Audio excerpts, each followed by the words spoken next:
Vladimir Putin, एक नाम जो पिछले कुछ सालों से रूस के राष्ट्रपति पद पर बरकरार है।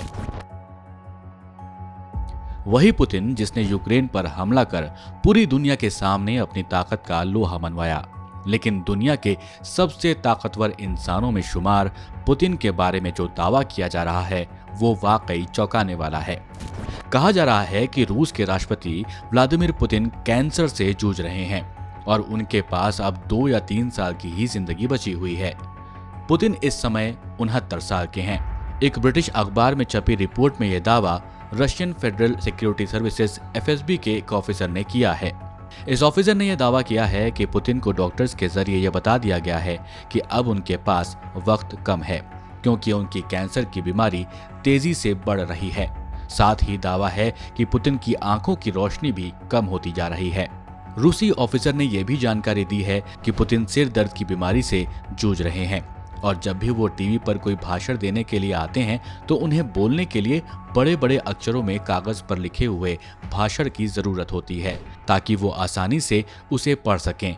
ये अक्षर इतने बड़े लिखे जाते हैं कि एक पेपर पर मात्र 2 या 3 सेंटेंस ही लिखे जा सकते हैं।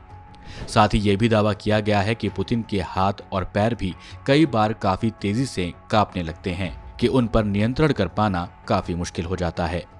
कुछ मीडिया रिपोर्ट्स में यह भी दावा किया जा रहा है कि इस साल की शुरुआत में पुतिन को कुछ टीवी इंटरव्यूज में हिलते या कांपते हुए पाया गया था।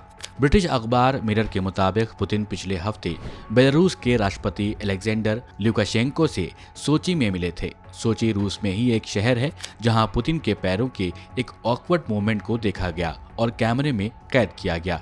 अजीब तरह से हाथ पैर का मूवमेंट पार्किंसन नाम की एक बीमारी के कारण होता है। कई मीडिया रिपोर्ट्स ये बताती हैं कि रूसी राष्ट्रपति कैंसर के साथ साथ पार्किंसन नाम की इस बीमारी के साथ भी जूझ रहे हैं। इसी महीने ये भी खबर आई थी कि पुतिन ने एब्डोमेन से फ्लूइड निकलवाने के लिए सर्जरी करवाई थी। ऑपरेशन में कोई भी गड़बड़ी नहीं हुई और सक्सेसफुल रहा। मीडिया रिपोर्ट्स का ये भी कहना है कि डॉक्टर्स ने पुतिन को 2 और ऑपरेशन कराने की सलाह दी है और अगर पुतिन ऑपरेशन कराने जाते हैं तो अपनी गद्दी उन्हें अस्थायी रूप से किसी को सौंपनी होगी। ऐसे में रूस के पूर्व federal police chief Nikolai Patrushev को वो अपनी गद्दी सौंप सकते हैं।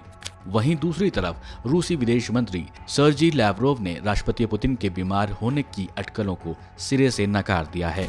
उनका कहना है कि पुतिन की बीमारी के कोई संकेत नहीं मिले हैं, ये मात्र अफवाहें हैं। अब देखना ये होगा कि पुतिन की बीमारी से जुड़ी हुई ये खबरें कितनी सच हैं।